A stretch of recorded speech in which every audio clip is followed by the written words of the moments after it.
Vamos lá, Matheus. Vamos lá, vamos lá, vamos lá. Boa tarde, bom dia, boa noite para todo mundo que está ouvindo a gente. Pois é, ela, olha, se eu fosse falar que essa temporada a gente prometeu várias novidades, né? E a gente vai estar realmente cumprindo depois da nossa temporada piloto com vários temas, mas tem um que eu acho que não tem como, é o motivo de estar aqui, né? É o motivo de ter Exatamente. criado, porque eu lembro que na nossa primeira reunião lá, pensando na criação do Pull Request, o que deveria realmente levar essa ideia de open source, né, de Comunidade, comunidade, colaboração, colaborar. exatamente. E aí foi um tópico até que a gente conversou, mas eu acho assim, se tem um tópico, uma empresa que a gente queria trazer, é fato. Assim, a gente está vestindo aqui a camisa, né? Eu acho que fica bem na cara, porque a gente está muito assim, honrados de ter hoje o presidente da Red Hat, que é muito orgulho de ter você aqui. Primeiro, assim, eu já vou começar o episódio te agradecendo. Eu falei aqui no backstage, mas eu tenho que falar. Eu mandei mensagem pro Gilson no LinkedIn e ele, super humilde, respondeu. Então, assim, já é a primeira lição que eu falei com o Alan. A gente fala com tanta gente, eu acho assim, ter essa humildade de responder a gente, topado de fazer parte desse episódio. Obrigado por todo mundo, né? Uma equipe que conversou com a gente para fazer isso acontecer. Então, Gilson, muito obrigado. Seja bem-vindo ao nosso Pull Request. Matheus e Alan, prazer meu estar aqui com vocês. Muito legal poder ter essa oportunidade. E quando eu vi sua mensagem lá no LinkedIn, gente apaixonada por TI, querendo de alguma forma interagir, pô, isso para mim é um grande prazer. Eu, antes de mais nada, sou um entusiasta da capacidade que essa nossa indústria, que essa tecnologia que foi desenvolvida pela humanidade ao longo desses últimos 50, 60 anos tem de transformar vidas. É impressionante, isso me encanta, além de ser extremamente divertido, né? Isso aqui é bom em todas as direções. Com certeza, né?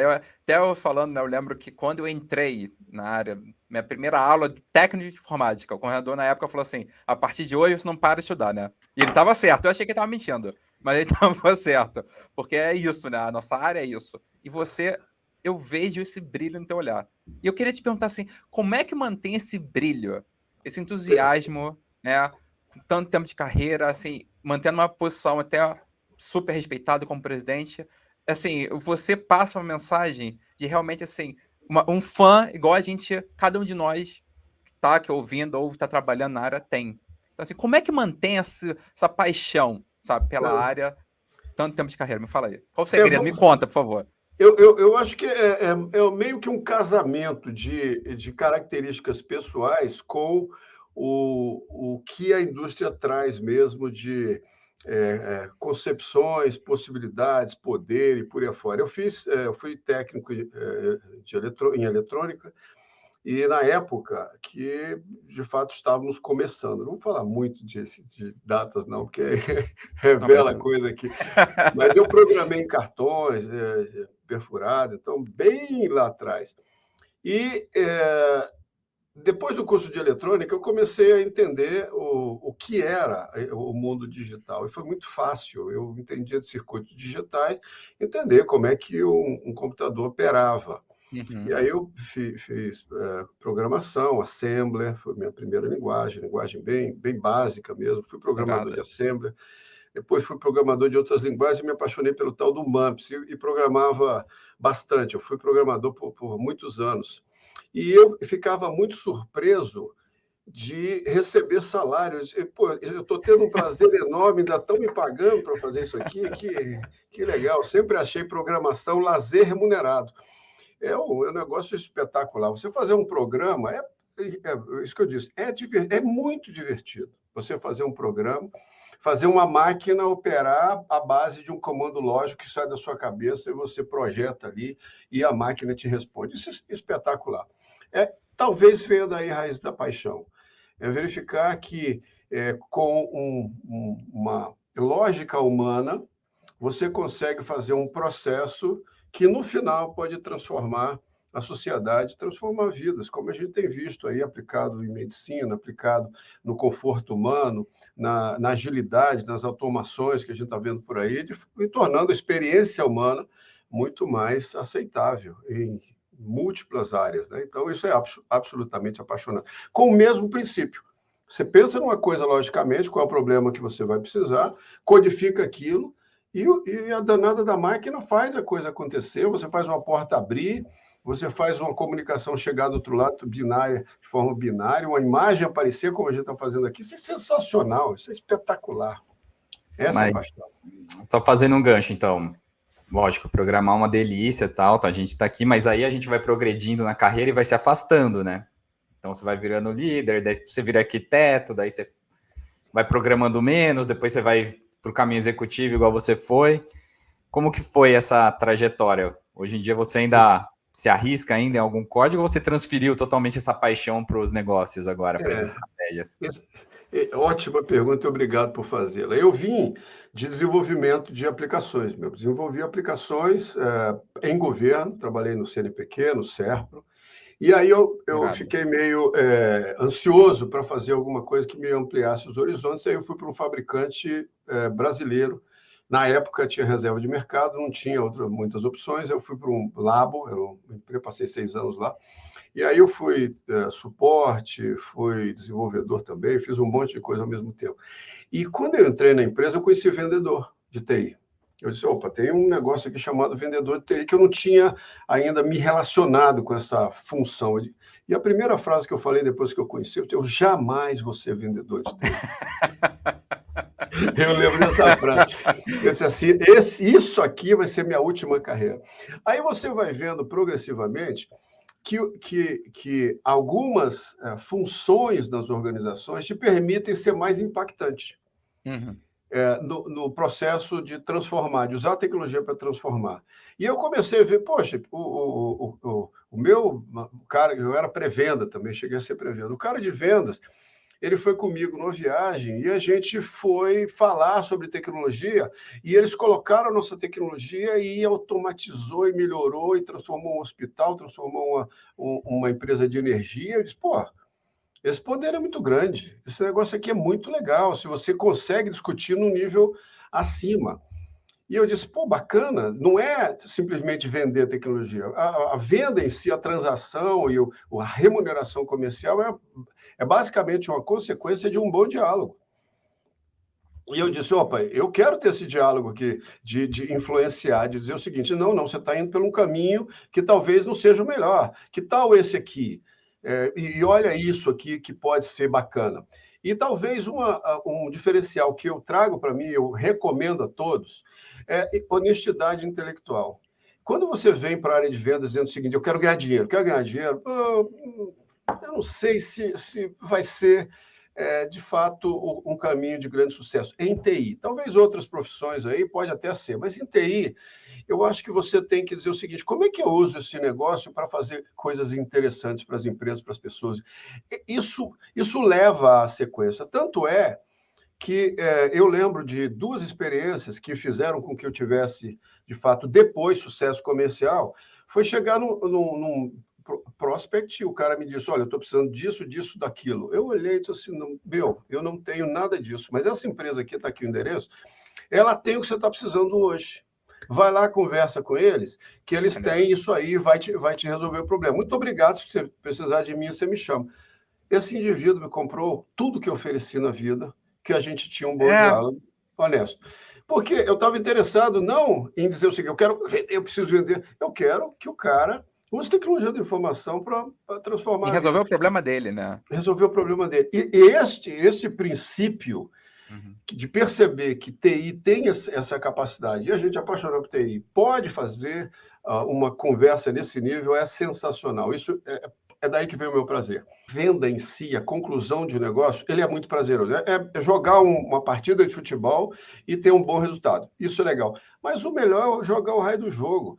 Quando acaba o jogo, você lá levanta o troféu, etc, etc. Um bom jogador que ele quer voltar para o campo. O legal é estar no campo jogando bola. Não é necessariamente o resultado. O resultado, obviamente, a gente persegue fazer o resultado, mas o bom é pegar a bola, é cruzar, é cabecear, é fazer a coisa acontecer. Então, eu sempre gostei do jogo, sempre fui entusiasmado pelo jogo, pela TI, pela discussão, pela a visão do projeto e tentar concretizá-lo. E aproveitando esse gancho, né, que eu acho que você comentou aí, mas tudo bem, você foi para essa parte de vendas, eu acho que faz super natural. Mas agora eu te pergunto assim, hoje você é presidente da Red Hat. O que te fez querer ir para a Red Hat? Sabe? Porque assim, você poderia ser presidente de várias outras empresas, trilhar seu caminho em vendas, em TI, em qualquer outra empresa. O que te fez? O que fez brilhar teus olhos? Já um amante de tecnologia fez essa combinação com a Red Hat acontecer? Aí vem em consequência da paixão, a curiosidade. Eu sempre fui curioso por qualquer coisa associada à TI. Hoje eu falo e gosto de falar sobre o que vem por aí, inteligência artificial, leio livros nessa direção, adoro a Singularity University, eu sei que você está conectado a isso, leio tudo do Peter Diamond, estou sempre à caça de ter o ouvido bem treinado e, principalmente, vou brincar aqui, o olfato, sentir o cheiro do que vem por aí. Em 92, eu estava bem numa empresa, resolvi sair e recebi uma proposta de uma empresa que era famosa à época, segue existindo, chamada Xerox, e eu ia ter 40 e tantas pessoas embaixo, diretores, para seguir na minha carreira. E era uma grande empresa à época. Tinha aqui, só lá em Brasília, onde eu estava, 350 funcionários, empresa muito, muito grande, para os moldes, o tamanho de Brasília, e muito dinâmica. E recebi um offer letter. Mas eu estava num processo da Oracle. Olha a diferença. 50 pessoas para baixo de mim, com diretores, um monte de gente, e Oracle, 0 pessoas, eu e uma secretária, abri o escritório em Brasília, sem nenhuma referência de nenhuma venda, jamais feita, com um grande concorrente crescendo no mundo chamado Ingress. A sede da Ingress não era em São Paulo, era em Brasília, coisa raríssima. Então, o maior competidor tinha sede onde eu ia começar um projeto sem nenhuma referência e uma pastinha na mão. Qual era a minha visão? Cheiro. Essa empresa Oracle está com um banco de dados relacional. No momento que se discute qual é a nova mecânica, as máquinas RISC estavam começando a surgir, tem um novo sistema operacional, eu disse, esse é o caminho. E 18 anos depois, trilhei um bom caminho, foi super legal. Aí saí da empresa, fui trabalhar com venda de Dell, hardware, com um amigo meu, fui presidente da empresa dele, e resolvi empreender. Estava no lugar errado, desisti, voltei para a iniciativa privada, ou para corporações, na Dell Software, abrindo a Dell Software no Brasil, com uma boa percepção de que Dell Software era uma boa ideia também. Tinha 3 propostas, Dell Software me encantou. Aí eu estava na Dell, e o meu amigo Paulo Bonucci, que é meu chefe hoje, que tínhamos tido uma relação na Oracle muito produtiva juntos, trabalhando no desenvolvimento de soluções, me convidou para a Red Hat. Aí voltou novamente o olfato a trabalhar aí. E o cheiro, a empresa tinha 100 pessoas, mas o cheiro era muito positivo. Era o momento do open source. O open source fazia sentido para as empresas, em especial em função do que tinha acontecido lá por 2006, com o advento do smartphone. Que com o smartphone a escala mudou muito. A gente acessava a tecnologia através de um computador, de um laptop raro, que era raríssimo alguém ter laptop, mas um desktop, e crescia à medida que o desktop vendia no mundo, 10%. Crescia, eram 10% a mais de venda de laptops ou desktops, crescia então o software 10%. Só que com o bendito do nosso smartphone, isso aqui é a grande transformação digital, está aqui, isso aqui é um computador na mão de todo mundo. São bilhões, 3, 4 bilhões já, de pessoas que têm um computador na mão todo dia para fazer tudo. Isso é revolucionário, a escala explode. Com a escala explodindo, não há espaço para um crescimento tão grande da indústria anterior que eu trabalhei, na Oracle, Dell Software, que é a indústria do proprietário. A conta não fecha.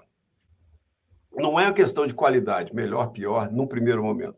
É uma questão de conta, matemática. Como é que você vai sair da escala de milhares de clientes para bilhões de clientes, pagando por processador lá num ambiente que é claríssimo que não vai escalar? Então, o open source me pareceu o caminho definitivo para uma transformação digital ampla. E foi o cheiro que eu senti e resolvi vir há 9 anos e meio. Eu estou aqui muito satisfeito. Os 100 viraram quase 700 e a gente segue crescendo muito rapidamente. Irado. Não, maneiro, maneiro. Eu acho que, assim, até falar sobre essa questão desse cheiro, né? Hoje a Red Hat realmente, assim, ela é... Acho que uma das empresas mais famosas do mundo. Acho que ao pensar em open source, a gente pensa em Red Hat. Eu acho que ela já criou essa cultura. Eu acho gostaria até de explorar um pouco isso, né? Como é que você acha que realmente se cria essa cultura de trazer o open source e viver de open source?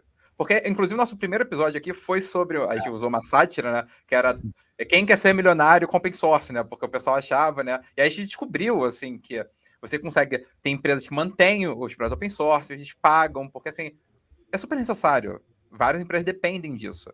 Então, assim, Sim. na sua visão, hoje uma empresa como a Red Hat, né? Qual é a importância dessa cultura do open source para ser a Red Hat que ela é hoje? Uma empresa que os funcionários amam, super reconhecida e admirada no mundo todo. Qual a importância dessa Não só cultura? isso, né, Matheus? Eu acho que o mais importante que, se eu tivesse a oportunidade de falar com o presidente da Red Hat, olha só, estou tendo, eu perguntaria exatamente nessa linha. Praticamente coisas antagônicas, né? Você ter um modelo de negócio super, e uma empresa super reconhecida e rentável com base em open source. Esse é como que você vê essa contradição natural, praticamente, né? De tipo, é de graça, é aberto, mas a gente tem um modelo de negócio em volta que faz muito dinheiro.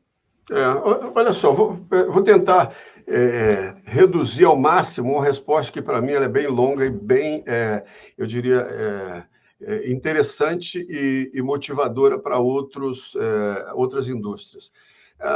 O conceito de open source, ele se contrapõe ao modelo que hoje tem 150 anos, de fechar código, fechar patente, de você remunerar patentes, né? Isso, globalmente, tem, de fato, de forma organizada, 150 anos na humanidade. E beneficiou um processo de capitalismo que faz sentido para algumas indústrias, mas TI, por acaso, e por, talvez, a capacidade de alguns grandes nomes da história de TI de desenvolver com coragem um software com grande qualidade disponível para todos. Por que eu digo isso? Porque talvez não seja uma coisa que tenha surgido somente por espontaneidade ou porque deveria ser uma característica de TI que as pessoas desenvolvem. Porque nós temos aí a indústria farmacêutica e outras que seguem em frente com um modelo que parece lucrativo para os laboratórios, e, obviamente, eles são muito lucrativos, mas eles talvez pudessem ser até mais lucrativos se eles estivessem trabalhando no modelo mais aberto, porque eles gastam muito com o desenvolvimento em laboratório, é caríssimo, e não compartilham seus erros e seus acertos. E, ao final, eles têm aquele direito de explorar a molécula por algum tempo e fazem seus modelos de negócio baseados nisso. O que seria da indústria farmacêutica, por exemplo, eu cito isso de vez em quando, se eles tivessem optado por open source? Uma colaboração e, a partir da obtenção de uma molécula muito mais barata, eles adicionariam valor, colocando essa molécula de forma mais simples, dentro de um iogurte, sei lá, para a criança tomar, criar modelos que adicionassem aquele trabalho de pesquisa alguma coisa a mais para criar valor. É isso que nós fazemos. O desenvolvimento surgiu na década de 80, era um movimento universitário, inicialmente, de algumas pessoas, e que tinha um viés muito associado à ideologia, quebrar um pouco a força das grandes instituições, e isso valeu até 2005, mais ou menos, quando surgiu o fenômeno que eu mencionei para você, que quebrou o modelo, e houve, sim, um apelo comercial na direção de buscar alguma coisa que fosse mais barata, que viabilizasse a Google, a Yahoo, todas essas. Não dá para pagar a licença de software para fazer a escala que se pediu. Então, o open source foi a solução. Nesse sentido, surgem empresas como a Red Hat. A gente não dá a solução para todo o open source, são milhares e milhares de projetos do open source, mas a gente dá a solução para aqueles mais críticos. O que nós somos? Nós somos os catalisadores das comunidades. Olha como é fácil vender Red Hat. Aí vocês pensam, pô, vender Red Hat é vender uma coisa que é grátis. Tá? Em tese é isso. Em tese é isso. Mas olha como é fácil. Nós não precisamos convencer ninguém de comprar o produto. Porque o que a gente faz? A gente fica olhando para as comunidades e vendo que produtos as empresas estão usando e querem um apoio de enterprise. Ou seja, já tem demanda, já tem gente querendo, usando a versão aberta, mas dizendo o seguinte, pelo amor de Deus, eu preciso de ajuda, porque eu não consigo manter esse negócio que eu preciso com todos os programadores para fazer ajuste de código, manutenção e um monte de coisas. A gente diz, não, pode deixar, eu faço uma versão, puxo um código, tiro uma foto. E tem algumas coisas que são críticas para uma experiência positiva com software corporativo, quando a empresa resolve dizer, eu vou botar minha escala aqui. Por exemplo, estabilidade do código. A gente pega uma versão do Linux e mantém essa versão estável por 13 anos. Aí você pode botar, 13 anos é o que está acontecendo. A regra do jogo seria um pouco menos, mas está acontecendo 13, 14. Você bota um SAP, um Oracle Finance em cima, um CRM, e você pode manter naquela versão por 13 anos, sem precisar ficar... A gente dá manutenção e garante que aquele código vai funcionar. Se você usa o upstream direto, você vai ter que fazer as manutenções, se mudou o código, vai ter que fazer mudança de código, vai ter que adaptar o SAP ou verificar se funciona, fazer teste. É uma loucura você manter isso de fato viável dentro de uma corporação que não pode ficar mudando toda hora. Precisa de alguém que garanta isso. Então, tem RHEL, nosso Linux 6, funcionando em muitas corporações mundo afora, e ele já tem 10 anos, ou mais que isso. Então, esse tipo de experiência a gente oferece. É exatamente aquilo que eu falei. É colocar valor sobre a molécula, sobre alguma coisa que tem um desenvolvimento colaborativo, que está todo mundo ajudando e concordando que aquele código é eficaz, mas que precisa de uma experiência um pouco diferente quando você está falando das necessidades de uma corporação. E é isso que a gente faz. Por isso que é fácil vender Red Hat. Não é um bicho de 7 cabeças, porque as empresas já estão lá e a gente não pega nada para tentar convencer. Eu fui lá na comunidade, peguei um projetinho XPTO, o que você acha desse projeto? Quer comprar? Não, a gente vê o que já tem demanda, o que está, de fato, sendo esperado pelas empresas no que diz respeito a um apoio de uma corporação para o dia a dia. Na pegada do que o Matheus perguntou, o que a gente falou no primeiro episódio era mais a contribuição ao open source do ponto de vista do indivíduo, né? De você fazer, nas suas horas vagas, contribuições. E o que a gente vê no mundo é que o open source ele é mantido, né? Os mantenedores são as grandes empresas. No caso da Red Hat, como é a base das suas ferramentas, dos seus produtos, a Red Hat acaba tendo a contrapartida de contribuir de volta, o que também pode soar como um contrassenso, porque em tese você também está beneficiando os seus concorrentes, mas aí vem da mentalidade da empresa, né? Aí eu posso pegar nesse ponto que tem coisas super interessantes. Primeiro, que a maioria das pessoas técnicas que são contratadas para a nossa engenharia são contratadas oriundas da comunidade, são pessoas destaques da comunidade. Esse é o primeiro ponto. Segundo, essas contratações elas são feitas descentralizadamente. A nossa engenharia é distribuída mundo afora. Nós temos aqui, eu acho que 200 engenheiros no Brasil reportando direto para lá. Eu só pago a conta, mas eles reportam direto para a nossa engenharia. Eu pago a conta local aqui. E isso é sensacional, porque não interessa onde a pessoa está, não interessa a cor do cabelo, e se tem cabelo, não interessa a cor de pele, não interessa nada. O importante é que a pessoa é um bom contribuidor do mundo open source. E aí você traz para dentro de casa, e a origem especial foi assim, apaixonados, que já contribuíam e são apaixonados pelo conceito, pela virtude do open source. E aí, nesse sentido, fenômenos acontecem, que eu acho um fenômeno, de ter gente na Red Hat, uma grande quantidade, tatuado com o logo da empresa. Muita gente. São centenas no mundo, aqui no Brasil eu conheço 8, pelo menos, que estão... Fora os engenheiros que estão por aí, que eu não sei se estão, mas deve ter muita... Mas tem muita gente tatuada. E esses tatuados, eles são, no meu ponto de vista, os grandes guerreiros de uma visão de negócio, uma visão de contribuição de valor para a humanidade. Eles são guerreiros. E a Red Hat, ela traduz isso em escala. E eles estão dizendo o seguinte, olha, eu aposto nisso aqui e aposto que a empresa ela é uma catalisadora e uma alavancadora desta visão numa escala global. E, de fato, está acontecendo. Então, há uma paixão enorme aqui dentro de casa e a gente acaba operando no modelo de Open Organization. E eu falo duas coisas nessa direção. Primeiro, é que aqui dentro de casa, curiosamente, você pode desenvolver qualquer um para produtos que eventualmente possam ser concorrentes da Red Hat. Você tem liberdade. Ninguém tem nenhuma proibição de fazer isso. Participar de projetos, mesmo que eles sejam na direção oposta daquilo que a gente faz. Ninguém tem nenhuma proibição. Você tem absoluta liberdade de fazer. Segunda coisa, a gente trabalha aqui não por command control, é por convencimento de adição de valor. Não tem nenhum líder de engenharia que diga o seguinte, eu quero que vocês façam, daqui é o script do que você precisa fazer. O engenheiro simplesmente diz assim, tá bom. E acaba, isso eu estou falando na prática, não fazendo. Precisa haver um processo de convencimento de por que aquilo ali é importante, por que aquilo ali vai ser relevante para o cliente e para o produto, porque aquilo, de fato, vai fazer a diferença no último momento. E aí, o Open Organization, a gente traz para dentro um debate quase que constante na maioria dos temas. Há uma liberdade enorme aqui de se opinar em qualquer situação.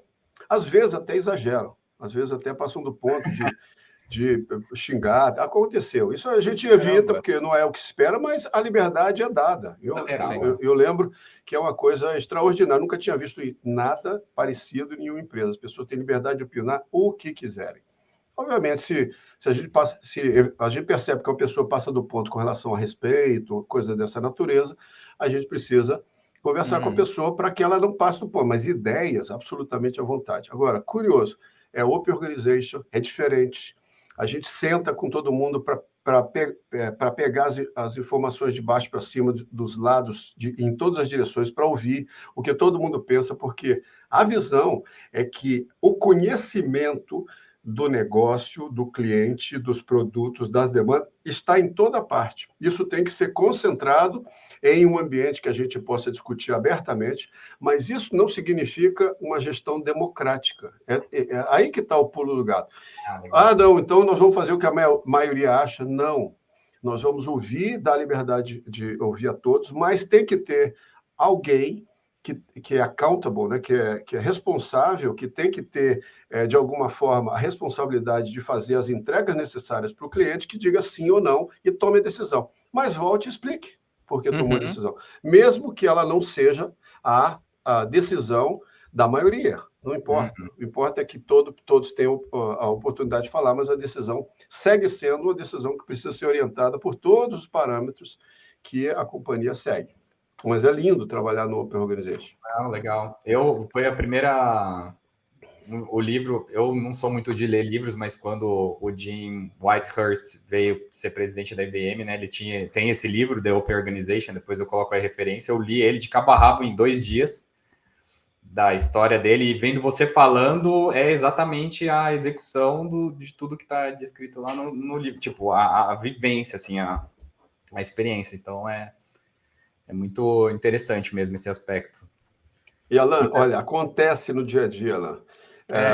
Eu usava a referência aqui, que todo mundo usa, a minha empresa de portas abertas, né? A gente usa, eu gosto de falar portas abertas.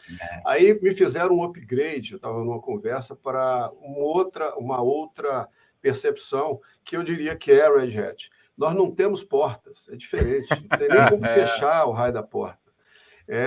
De fato, uma experiência muito bacana trabalhar num ambiente dessa natureza. Eu confesso a vocês que, imaginem, 18 anos de Oracle, Dell, e governo, e outras experiências orientando na direção de padrões de comportamento, para mim foi um aprendizado. A Red Hat me transformou, me ensinou uma nova forma de pensar, de agir, até ver como fazer a relação com os clientes, com até certo risco em determinadas situações de perder o negócio, porque nós precisamos sempre ouvir num nível o cliente bem aprofundado para tocar e entregar exatamente, precisamente o que ele precisa.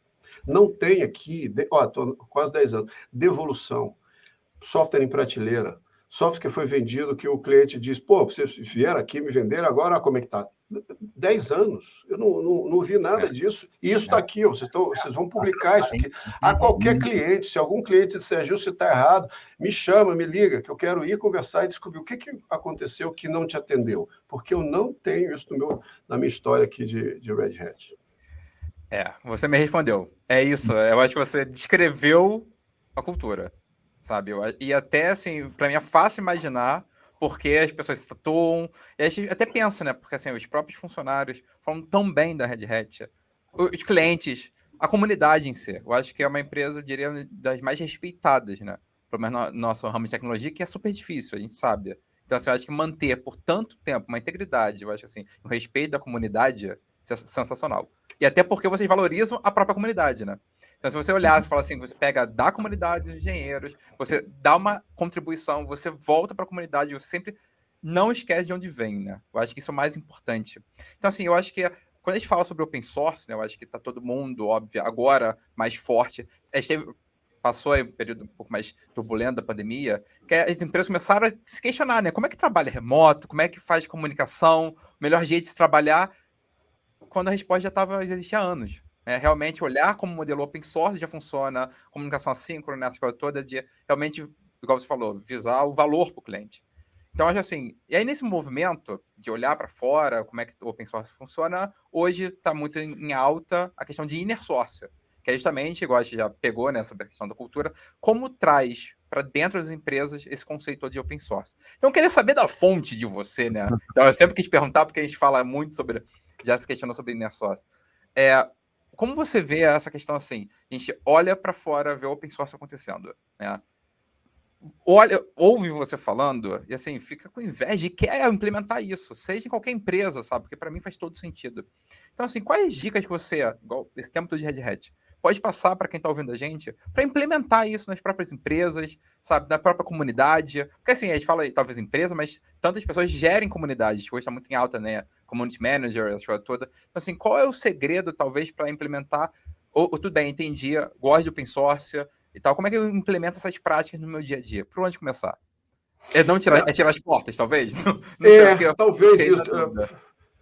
Fazer uma reforma no escritório talvez ajude para começar. Mas, sendo franco, você sabe que talvez a questão cultural seja, de fato, o maior desafio. Muito, muito complicado você trocar e quebrar uma cultura. Tem literatura que diz que cultura não se muda. Tem gente que defende que é impossível mudar uma cultura de uma empresa, é o DNA. É a mesma coisa você tentar trocar o DNA de uma pessoa inteira, célula a célula. Eu entendo isso, talvez não seja tão radical, mas eu considero difícil. Eu tenho visto exemplos de jovens que estão com chefes jovens de 30 e poucos anos que não conseguiram entender ainda a nova perspectiva de lidar com pessoas que não seja command control, que não seja eu sou o chefe, está aqui o que você tem que fazer, vai fazer, e você não fez, vou reclamar de você.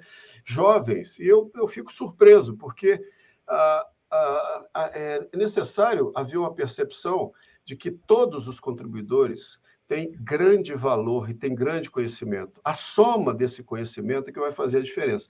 Então, ter uma fonte de captação desse conhecimento, as várias opiniões, inclusive as opiniões diversas. Hoje o mundo é visto por múltiplas óticas. Todas elas têm o seu valor. Então, você, de alguma forma, abrir a sua companhia para conversar com essas pessoas é algo absolutamente desafiador. E aí, quando você fala, por exemplo, em desenvolvimento de software interno, tá? Que você faz alguma coisa nova e que você tem alguma coisa que você entendeu que aquilo tem grande valor, a tendência das empresas é dizer isso aqui, este é meu diferencial, eu achei um diferencial. abrir isso e dizer o seguinte, não, desenvolvi isso aqui, deixa eu entregar isso aqui para todo mundo usar e melhorar e contribuir, inclusive meu concorrente, é de fato você pedir para algumas pessoas tirarem a cabeça, botar do lado, pegar uma outra, fazer um implante e aí costurar. Outro paradigma, né? É um paradigma muito difícil. Só que eu vejo em algumas pessoas da nova geração uma outra mentalidade. Elas extraem do open source o que precisam, desenvolvem e devolvem. Isso aí a nova geração, as pessoas que estiverem envolvidas em desenvolvimento, entenderem claramente que isso é um grande benefício, ao invés de você reter a informação, você botar à disposição para haver uma melhoria naquela ideia original, é o melhor jeito de você amplificar a sua ideia base ou inicial. Porque, às vezes, a gente tem aquela falsa concepção de que eu tive uma grande ideia e aquela ideia já contempla o todo, ela já é totalmente pronta. E de fato, não é. Se você abre para outras pessoas pensarem, uma vez mais, sobre óticas diferentes, a tendência de você melhorar e qualificar o produto final é extraordinariamente melhor do que você seguir desenvolvendo sozinho. E, no processo de desenvolvimento sozinho, o que acontece, na média, é perder o time to market. Porque você tende a, com sua pequena equipe, querer fazer aquilo acontecer e leva muito tempo, às vezes anos, porque essa é a tendência do desenvolvimento tradicional. Se você faz o outsourcing desse negócio, desenvolvimento e passando para fora, você encurta o tempo e o valor para sua empresa aumenta. E isso é uma quebra de paradigma, como você disse, Alan. Tem que haver essa mentalidade. O mundo é colaborativo, eu consigo pegar esses pequenos negócios já prontos e montar aqui, e a minha solução, ela não é talvez inovadora, ela não precisa ser, ela é uma combinação. E se você tem como contribuir com outros projetos, como a gente faz, como eu disse, até projetos concorrentes, você vai dando mais dinâmica para esse negócio e acaba se beneficiando dele em algum momento. Ele já tinha, Matheus, ele já tinha dado a resposta, e até a resposta para quem quiser trabalhar na Red Hat. Sim. Então, se joga no mundo open source, contribui, porque a cultura vai vir das pessoas e ele já está contratando pessoas com a mentalidade open source. Então, acho que aí é a chave, a gente contratando mais gente com essa mentalidade de transparência, de colaboração. E é por isso que a cultura é tão forte também, né? Porque já traz pessoas que têm isso enraizado. De não ter bloqueios, de contribuir com o código do outro, de saber que o seu código pode ser tocado por outras pessoas e isso tudo bem, aceitar isso e lidar com isso, né? Dessa forma. Então já fica aí, se você quer trabalhar na Red Hat, né, Gilson? E olha, pessoal, nós temos aqui uma empresa que não para de crescer. E muitos, eu não paro de ver isso, porque como a gente está crescendo, eu encontro gente o tempo inteiro, nova, e que está aqui com missões diferentes que não existiam há 6 meses atrás, e eu ouço direto. Olha, eu tentei entrar na Red Hat há 5 anos, aí eu fui de novo, aí eu tentei de novo, eu tentei outra área, tentei aquilo, eu acabei, estou aqui feliz. E aí a paixão dessas pessoas pela empresa é contagiante. Então, e até eu diria o seguinte, a gente tem que ver também, sendo muito franco, que a Red Hat talvez tenha dois organismos juntos. É o grupo de desenvolvimento do valor, que são os técnicos, que é toda essa comunidade, e o grupo do dia a dia operacional, porque a empresa precisa vender, precisa atingir meta, tem que fazer. Então, isso aí tem um comportamento meio tradicional. Eu tenho uma equipe de vendas que tem que ir para o campo, tem que falar com o cliente, obviamente dentro dos princípios, mas precisa entregar, então são situações diferentes. Esse lado técnico é o lado onde está toda a paixão, a grande paixão. Esse pessoal aqui de vendas tem uma grande paixão, a gente se contagia, a gente está aqui, mas volto a dizer, é muito mais tradicional, sob o ponto de vista de comparação. Essa parte técnica eu não vi nada parecido no planeta. É uma coisa impressionante, uma paixão, é uma dedicação ao princípio, à missão, à percepção original da criação da empresa, é sensacional. Eu posso falar que tem alguns amigos que trabalham na Red Hat e, assim, todos vivem essa paixão. Isso é impressionante, até assim, inspirador, né? Eu quero aproveitar, então, assim, já que está tocando esse assunto da comunidade técnica, dos técnicos, vamos falar um pouco de tecnologia, né? Eu acho que, assim, Vamos de lá. forma geral, assim, a gente está passando um momento que, assim, várias alavancas, né? Várias coisas, talvez estão acontecendo, você falou, né? Realmente, o smartphone, o desenvolvimento aí do celular causou... É engraçado, né? Quando a gente fala sobre essa questão de arquitetos, eu fico pensando aqui, né? É um grande desafio de escala, né? Que hoje a gente fala sobre isso.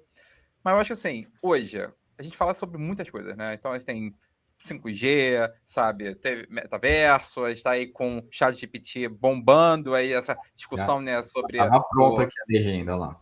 Aí, ó.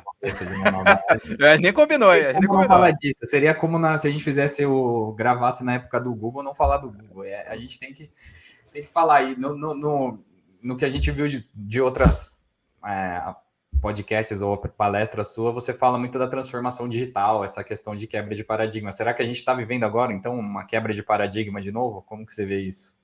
Da inteligência artificial, né? Posso começar com essa inteligência artificial? Lógico. Senhores, ChatGPT é equivalente ao início da internet. É uma hiper-evolução. Não é uma coisinha secundária, é uma coisa absolutamente absurda em termos de transformação. Vai transformar profissões, forma de ensino, comunicação entre pessoas, vai transformar absolutamente. Isso é só pontinho, comecinho de uma coisa absolutamente gigante. É assustador. Veja, eu sou cético com relação aos processos, às gritarias que acontecem quando surge uma tecnologia. Eu já vi muitas ondas. Cloud é a solução, é a panaceia nova. Não, cloud é uma opção muito boa, mas ela tem que ser contextualizada, porque senão ela fica muito cara, você perde o controle, você não tem, você perde talvez aqui e ali a dinâmica da sua própria organização, porque você não tem os controles adequados, pode ter brecha de segurança, tem um monte de coisa que tem que ser considerada. Então, é uma tecnologia boa, que eu recomendo, a gente tem um modelo para usar cloud adequadamente, uma hybrid cloud bem feitinha, bem justa, em que você se aproveita da cloud, não como, volto a dizer, uma panaceia, vou resolver todos os meus problemas, o negócio está super complexo, jogar na nuvem. Né? Aí eu faço que nem uma ex-presidente, nuvem, que nuvem? Onde é que está essa nuvem? Se você quer tratar soluções de tecnologia como soluções dos seus problemas, né, Tabajara, acho que vai haver muita frustração. Agora, se você sabe usar precisamente a tecnologia daquele momento, aí tudo bem. Então, eu trato os avanços de tecnologia com muito, muito cuidado, porque não dá para você dizer, agora sim, mergulha tudo, aí sua empresa pode até quebrar, dependendo da velocidade que você vai para determinada coisa. Pode se espantar com o custo, por exemplo. Vou para a cloud, vou resolver. Aí, quando veio o preço da solução, você diz assim, mas não era isso que eu estava esperando. Rapaz, pensa então antes, calcula, verifica, dialoga. No caso do ChatGPT, pessoal, isso aqui é muito transformador. É muito transformador. Eu não sei se vocês leram recentemente um repórter americano, não vou falar as fontes detalhadas, não, vocês explorem por aí, que um derivativo do ChatGPT, derivativo é porque alguém usou de alguma forma, que é essa combinação que se espera, né? Você pegar as empresas para dar uso prático para o que o ChatGPT comenta. Teve um repórter que disse que o ChatGPT, em uma dessas versões, ou a inteligência artificial, tentou convencê-lo de se separar da esposa. Caramba! Com argumentos. E ele ficou assustado. Porque essa é a tendência, é o AI geral, né, de aspecto geral, que pensa melhor do que a gente, de alguma forma. É o início de um processo, eu chamaria de assustador. Interessante para muita coisa, mas assustador em muitos sentidos, porque a gente está entregando em algoritmos o nosso raciocínio. O que é a programação das múltiplas estruturas que são usadas para fazer machine learning por aí afora? São algoritmos que simulam a nossa forma de pensar, a nossa sequência lógica, e automatizam isso. Se você multiplica isso pela capacidade humana, todo mundo colocando a sua forma de pensar, os seus algoritmos, ele vai selecionar o melhor para cada momento e vai ser muito difícil comparar. Singularity University fala muito, por exemplo, de juiz, né? Como é que você vai querer ser julgado no futuro? Por um juiz que toma uma decisão de um jeito às 11 da manhã e outro depois de almoçar, e aí ele está com sono. Se você pega um juiz de idade, ele vai julgar de um jeito, mais novo ele vai julgar de outro, os bias todos variando. Você vai preferir ser julgado por uma máquina que vai usar um algoritmo que usa toda a inteligência disponível no que diz respeito à justiça global, ou um juiz que altera seu julgamento a partir de circunstâncias que você não controla? Tem a questão da automação também, né? Que você fala muito, que os processos bem definidos já foram automatizados ou estão sendo automatizados. Até gerenciar uma nuvem híbrida é impossível sem automação. Agora, com esse nível de inteligência artificial que está vindo, e acho que o ChatGPT quebrou isso, são as coisas semi-criativas, vamos chamar assim, porque ainda não é uma geração espontânea, né? A gente humano ainda precisa direcionar a inteligência artificial para gerar o conteúdo. Como você vê isso aí, essas questões mais aplicadas nos negócios também? Porque os clientes devem estar empolvorosos, né? É aí que está o início da transformação corporativa, em ter pessoas. Então, eu diria, a gente não vai precisar de pessoas que deem boas respostas, a gente vai ter que ter pessoas que façam boas perguntas. Isso vai ser uma grande mudança, uma grande transformação. O curioso é o seguinte, eu lembro que eu fiz na década de 90 um software, junto com a empresa que eu trabalhava, para criar uma ferramenta de inteligência, não artificial, de inteligência, que respondia perguntas em cima de uma base de dados. E gigantesca do governo, gigantesca, uma das mais importantes bases de dados. E ficou maravilhoso, você cruzava o que você queria, você fazia pesquisas muito rápidas, ficou linda a ferramenta. E aí a pessoa responsável, o cliente responsável de uma grande instituição federal, chegou para mim depois de um mês e disse, a ferramenta ficou sensacional, mas eu não tenho ninguém dentro de casa que saiba fazer pergunta. Pessoal, isso aí da década de 90. Então, a realidade para ChatGPT, para o futuro das empresas, é exatamente essa. Gente que consiga fazer relação e fazer pergunta para a resposta vir do ChatGPT ou de outros mecanismos, que vai vir. Não queira você imaginar que você vai ser o cara das boas respostas, porque o negócio, inclusive, programa. E aí você diz assim, eu faço o melhor programa. Garanto a você que em breve não. A melhor lógica vai sair dali. Agora a pergunta é a seguinte, quem é que faz a boa pergunta para ele programar? Então a gente tem que se desenvolver de uma forma... né? Saber também interpretar a resposta, né? Que eu acho que também é uma coisa, um analítico que falta isso. A gente está penando para interpretar texto básico, imagina interpretar respostas prontas que vêm. Isso também é uma outra questão, né? Porque não é o Ctrl+C, Ctrl+V da resposta que vai ser a solução para tudo. Né? Concordo plenamente. Interpretar se aquilo lá cabe dentro do contexto é ainda a nossa responsabilidade por um bom tempo. Mas uma das coisas que estão esperando para breve são soluções em áreas muito tradicionais, direito, medicina, isso para muito breve. E isso aí, sob o ponto de vista de aspectos de curto prazo, super impactantes, eu diria que essas duas áreas vão ser complicadas. Imagina um advogado de uma empresa qualquer de advocacia respondendo a um cliente quanto a uma demanda que ele fez para entrar em juízo. Ele vai usar a literatura que ele conhece, os modelos que ele conhece, e vai fazer uma petição.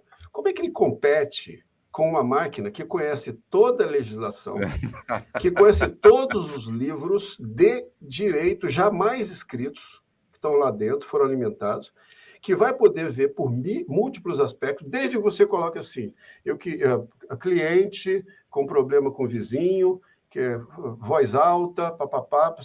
A pessoa cria a pergunta com os aspectos que ele considera mais relevantes. Agora, a resposta que vai ser dada para entrar em juízo seguramente vai ser a melhor que uma ferramenta dessa natureza vai te dar. Vai ser muito melhor que qualquer bom advogado, seguramente. A mesma coisa sobre diagnóstico de questões de saúde. Você vai ter que ter um médico que saiba fazer as boas perguntas, porque a resposta, seguramente, a questões elementares vai sair do chat GPT. Se você dá os seus sintomas, ele usa a base de dados do planeta inteiro. O seu médico é a experiência dele, da faculdade, o livro que ele leu, o último, talvez. A inteligência artificial vai ter a última pesquisa da última universidade que tocou nesse tema, ou a tese de mestrado de um cara novo, recém-formado, que trouxe uma inovação. Essa vai ser a resposta do ChatGPT ou de qualquer outra contra a do médico que está na sua frente, que, apesar da experiência, só tem a informação última que ele leu, sei lá de quando.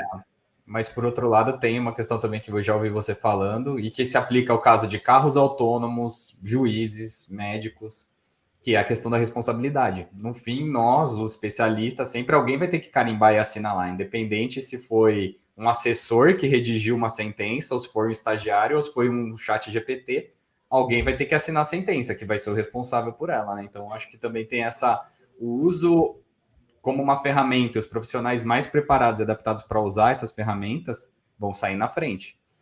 Certo? Aí que eu acho que é exatamente esse o ponto. Um bom psicanalista, um bom psicólogo, vai usar essa ferramenta para amplificar a sua capacidade de ajudar as pessoas, porque ele vai saber interagir e trazer novas informações. Você faz uma consulta, a pessoa te dá os parâmetros, ela vai faz uma pesquisa muito rápida, desenvolve um raciocínio em cima daquilo, compara com outras pesquisas, e no dia seguinte ele diz assim, que tal você olhar sobre esse aspecto? É essa a diferença que vai... eu concordo, Alan, exatamente com o que você falou. Os bons profissionais não vão ver isso como uma ameaça. Não. Eles vão ver isso, no primeiro momento, como uma forma de melhorar em muito a sua resposta aos problemas que eles são trazidos. O exemplo do médico que eu falei, a melhor pessoa para fazer a primeira pesquisa sobre os seus sintomas é o médico, porque ele vai poder classificar melhor o todo. Quer dizer o seguinte, ele estava pálido, ele estava piscando 10 vezes, ele tem o histórico, a mãe dele, coisas que eu talvez não colocasse na pesquisa. Mas o médico, com conhecimento, ele vai poder colocar mais ingredientes para aprofundar e melhorar a qualidade da resposta. Sim. Mas um médico, um advogado, um professor que não dominar isso, seguramente vai estar fora em breve. A produtividade e a qualidade é muito mais alta, né? Então, sabendo usar isso, você explode a sua produtividade. Diferente das coisas que a gente vê aí na internet de gere um canal no YouTube em 10 segundos com o ChatGPT 100% automatizado. Ok, é também uma ferramenta. Se você está travado, não sabe fazer um artigo ou um vídeo e quer um script inicial, uma ferramenta maravilhosa para te gerar para te sair ali do ócio criativo ou da travada criativa. Mas não vai produzir tudo para você, né? Exatamente. Exatamente. E isso que você comentou. Ok, gerou lá o site no YouTube, mas e o conteúdo que interessa, que vai atrair? Isso aí segue sendo função nossa. Eu acho que até o link aí, até o que você comentou, quando os arquitetos de soluções vão no cliente, eles têm que saber ouvir, né? Porque não simplesmente só ir lá, eu acho que tentar identificar quais são realmente os problemas. Eu acho que a gente está, de fato, no momento que a gente precisa saber como usufruir dessas tantas ferramentas que ele provavelmente não vai ser o único, vão surgir várias, ou novas versões dele, como realmente a gente usa isso. E até aproveitando esse gancho, né, eu acho que você até me respondeu a minha próxima pergunta, que seria justamente seu conselho para quem estiver ouvindo a gente, né? Então eu acho que todo mundo já entendeu que eu acho que é continuar se atualizando, porque informática, tecnologia, é isso. A gente podia estar, se a gente fizesse esse podcast 6 meses depois, antes, provavelmente era outro tema, daqui a 6 meses provavelmente vai ser outro. Igual tecnologia que lança framework a cada 6 meses, novas coisas, novas linguagens. Mas aí eu queria tentar agora aproveitar isso de uma forma geral e falar assim, a gente está vivendo esse momento, né? Eu acho que está todo mundo falando sobre isso, realmente usar essa tecnologia, AI, o que for, a nosso favor. O que você vê que, de fato, é o caminho que a gente vai seguir? Sabe? Daqui a pouco tudo automatizado, você fala muito sobre a transformação do 5G e até do 6G que está chegando. O que, de fato, você pode, assim, pelo menos, pode listar 3 tecnologias para quem está ouvindo a gente? Assim, ou quem está começando, ou quem quer transicionar de carreira. Qual tecnologia eu falo assim, essas que vão realmente bombar e que se você começasse agora, ou estivesse dando um conselho, uma mentoria para alguém, seria o conselho que você daria? Qual que seria para quem está ouvindo a gente aí? Essa é uma pergunta complicada. Eu vou tentar elaborar aqui nas que eu percebo que de fato tem uma chance enorme pela frente. Mas antes falando sobre a colocação que você fez com relação a o que a pessoa tem que fazer, é manter o espírito curioso. Eu acho que essa é a principal, eu diria, Mantra, talvez mensagem. mensagem, talvez seja essa palavra, com relação à postura. Porque se a pessoa disser assim, não, vou me aprofundar em inteligência artificial, aí vai fundo, talvez não seja suficiente se não tiver uma visão muito aberta para ser curioso para ouvir o todo, até coisas que você não gosta muito. Para que lado está indo o desenvolvimento de segurança, criptografia? Eu não gosto muito disso. Então, tem que ser curioso, é bom, porque as coisas acabam se conectando e elas têm uma relação entre elas. É bom manter o espírito curioso. E aí eu diria até para biotecnologia, nanotecnologia, olhar para o todo, para ver que essas coisas elas acabam se conectando ali na frente, e é bom ter uma visão mais ampla do que está acontecendo no planeta, para tentar julgar. Eu diria algumas tecnologias interessantes que vêm por aí que são transformadoras. Uma delas, que eu começaria, é a computação quântica. Sem brincadeira, 10 anos atrás eu não dava a menor bola para isso, porque eu não entendia nada. Eu continuo não entendendo muito, mas porque é bem complicado. Eu fui A gente já formado teve com... episódio de Quantum aqui, ó. Já teve episódio de Quantum. Eu fui treinado com 0 e 1. 0 e 1 eu domino. Se me perguntar de 0 e 1, eu sei, inclusive, como é que funciona um transistor e bem, que eu fiz eletrônica. Então, 0 e 1 eu consigo entender. A Quantum, a própria física quântica, ela é muito sofisticada, e você tentar imaginar um sim, um não e um talvez, né, nas opções, é difícil. Mas, a cada dia que passa, eu me defronto com use cases para computação quântica. Cada dia que passa surge uma nova. A gente fala muito em meteorologia, bacana, e de fato, meteorologia. Aí você começa a ver baterias. E carro elétrico é um negócio super importante, as baterias precisam de um cálculo super sofisticado que a computação quântica vai ajudar para você definir exatamente a química da bateria. Aí você começa, não, mas espera aí, e carro autônomo? Para você tomar decisões do sim ou do não em determinada situação, para a esquerda ou para a direita, ou você determinar quais seriam comportamentos e estabelecer comportamentos que usam múltiplas variáveis, computação quântica. Então, a gente começa a ver exploração de petróleo, computação quântica. A Petrobras já quer comprar computador quântico. Então, a gente começa a ver, nossa, está ampliando cada dia os use cases, que eram muito restritos quando começou-se a falar nisso. Agora não, já começa a abrir. Então, eu botaria um grande olho em computação quântica pela demanda que a gente vai ter em algoritmos, inclusive de inteligência artificial, para esse tipo de resposta que a computação quântica dá. Então, eu boto um olho nisso aí, porque isso aí pode ser, de fato, revolucionário.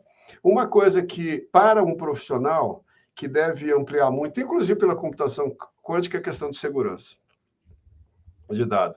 Já é uma das prioridades dos executivos, de alguma forma, resolver a parada do problema de segurança global. Então, aí eu acho que tem um mercado, talvez seja boring, chato, né? No primeiro momento, você falar, putz, segurança, aqueles negócios de firewall.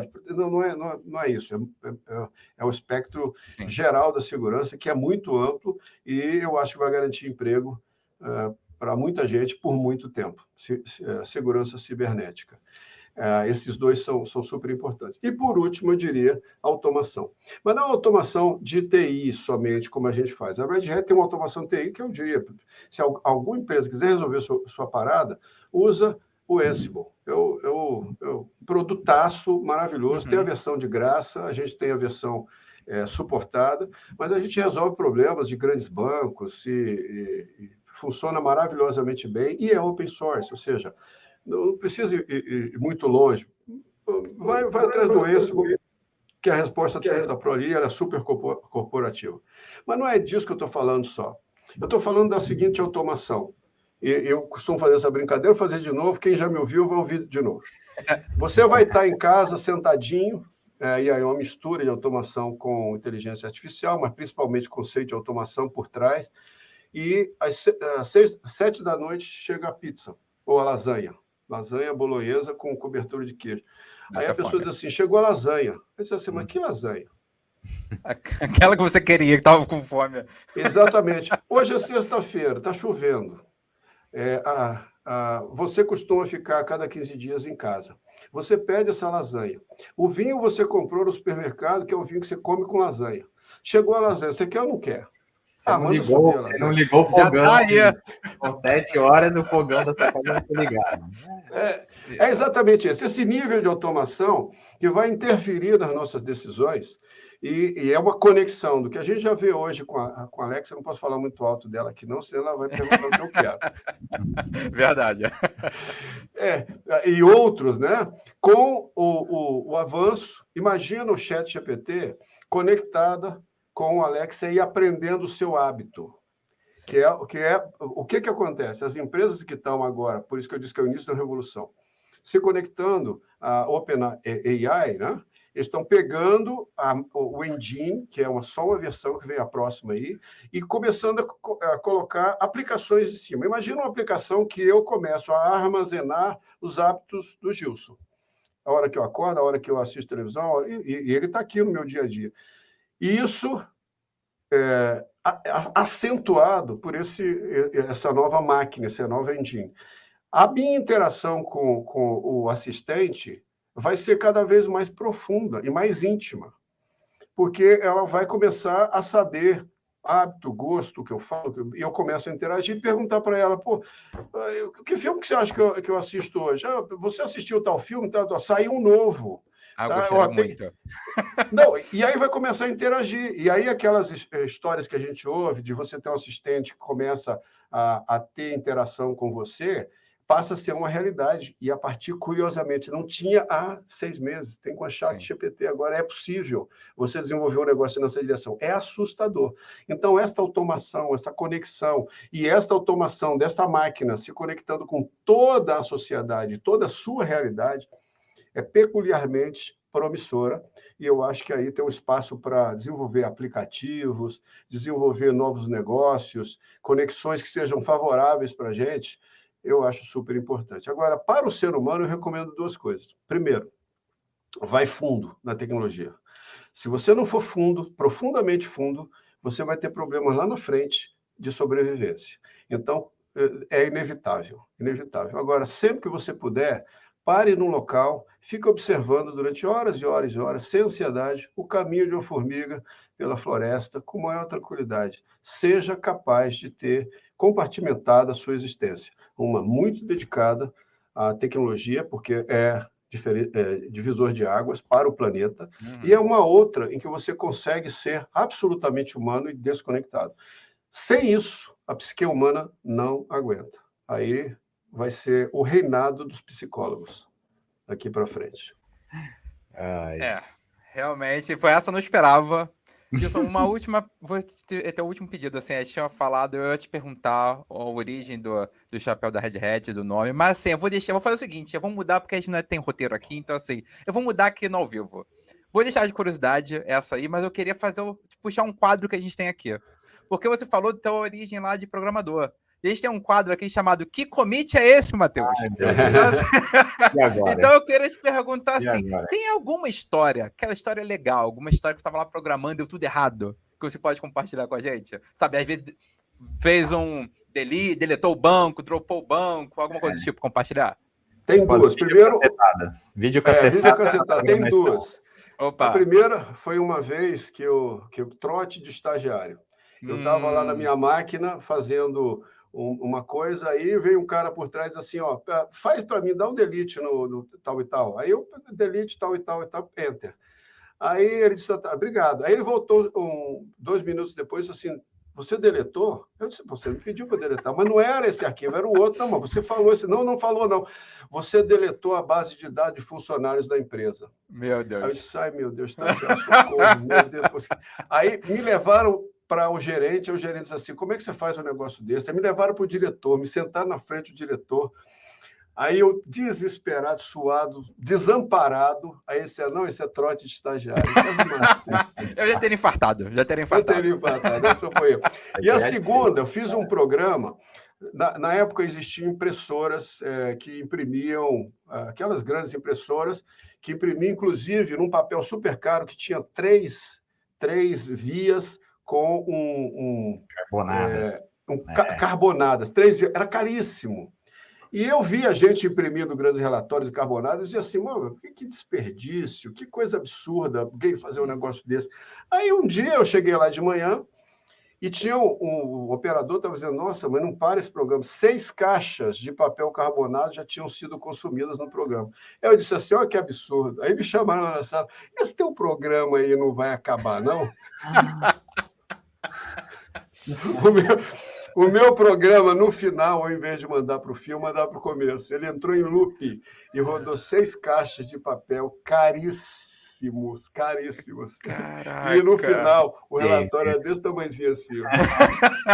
O que fez com o papel? Fez serpentina depois? E eu disse, o que eu vou fazer com isso aqui? Um prejuízo medonho que eu dei para a empresa aqui. Ele disse, não vamos distribuir aqui como...